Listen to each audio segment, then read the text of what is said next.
নমস্কার। আজকের রেসিপি আলু দিয়ে চিংড়ি মাছের ঝোল। চিংড়ি মাছের অনেক রেসিপি খেয়েছেন বিভিন্ন ধরনের, কিন্তু এই কম সময়ে একদম নর্মাল রেসিপি একবার বানিয়ে দেখুন, খেতে খুব সুন্দর। এবার দেখে নেওয়া যাক। চিংড়ি মাছ নিয়ে নিয়েছি 250 গ্রাম। এই চিংড়ি মাছগুলোকে ভালোভাবে কেটে ধুয়ে পরিষ্কার করে এইভাবে নেওয়া হয়েছে। এখন এই চিংড়ি মাছগুলোকে সামান্য পরিমাণ হলুদ গুঁড়ো, লবণ দিয়ে ভালোভাবে মেখে নিচ্ছি এবং আলুগুলো এইভাবে কেটে নেওয়া হয়েছে, সেই আলুগুলোকে লবণ দিয়ে মেখে নিলাম। এদিকে পেঁয়াজ করছি, পেঁয়াজগুলো এইভাবে কেটে নিয়েছি। একটা টমেটো এইভাবে কেটে নিয়েছি এবং 3খানা কাঁচা লঙ্কা এইভাবে কেটে নেওয়া হয়েছে। মাছ অনুযায়ী পেঁয়াজের পরিমাণ দিয়ে দিয়েছি। এদিকে ওভেনে কড়াই দিয়ে দিয়েছি। কড়াইতে সর্ষের তেল দিয়ে দিলাম। তেলটাকে প্রথমে মিডিয়াম টু হাই করে নিয়ে ভালোভাবে তেলটা গরম করে নেবেন, তাহলে দেখবেন মাছটা নিচে লাগবেও না এবং হালকা করে ভেজে নেবেন। তাতে কি হবে, মাছটাও ঠিক সফট থাকবে। দেখবেন চিংড়ি মাছটা একদম নরম থাকবে। এইভাবে মাছটা ভেজে নেওয়া হয়েছে। এদিকে ওই তেলের মধ্যেই লবণ দিয়ে মেখে রাখা আলুগুলো দিয়ে দিলাম।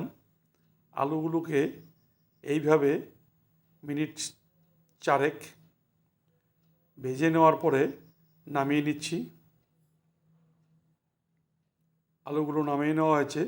এদিকে ফোড়নের জন্য নেওয়া হয়েছে একটা তেজপাতা 2 টুকরো করে, 2খানা শুকনো লঙ্কা এবং হাফ চামচ পরিমাণ গোটা জিরা নেওয়া হয়েছে। এই ফোড়নটা এবার তেলের মধ্যে দিয়ে দিলাম। কয়েক সেকেন্ড নাড়াচাড়া করে নেওয়ার পরে এর মধ্যে কেটে রাখা পেঁয়াজ দিয়ে মিনিমাম 3 মিনিট ভালোভাবে ভেজে নেব এবং তার আগে কিছুটা লবণ দিয়ে দিলাম।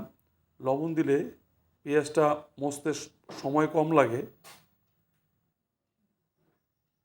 এর মধ্যে একে একে কাঁচা লঙ্কা কুচি এবং টমেটো কুচি দিয়ে দিলাম।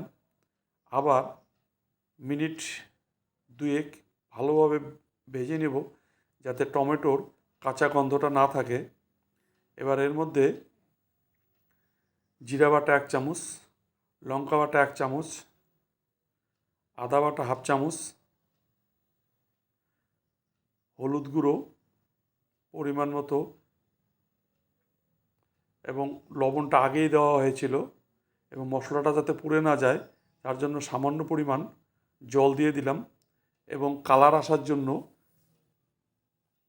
কিছুটা লাল মরিচের গুঁড়ো দিয়ে দিলাম, কাশ্মীরি লঙ্কার গুঁড়ো। এই মশলাটাকে এবার মিনিট 3 ভালোভাবে কষিয়ে নেওয়া হলো। যখনই তেল বেরিয়ে আসছে এর মধ্যে জল দিয়ে দিয়েছি। জলটাকে মিনিমাম 4 থেকে 5 মিনিট ভালোভাবে ফুটিয়ে নিব এবং এর মধ্যে ভেজে রাখা আলুগুলো দিয়ে দিলাম এবং এর মধ্যে দেওয়া তেজপাতা এবং লঙ্কাগুলো নামিয়ে দিলাম। আলুটা ভালো সিদ্ধ হয়েছে। এখন এর মধ্যে ভেজে রাখা চিংড়ি মাছগুলোকে দিয়ে দিলাম।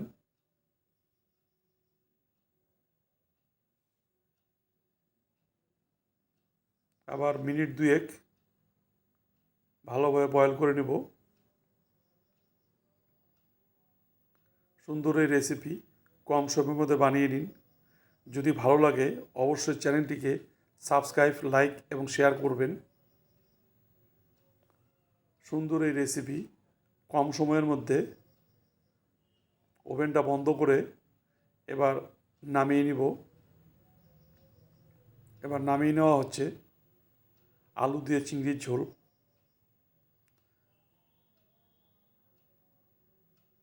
সুন্দর এই রেসিপি কম সময়ের মধ্যে বানিয়ে নিন। নমস্কার।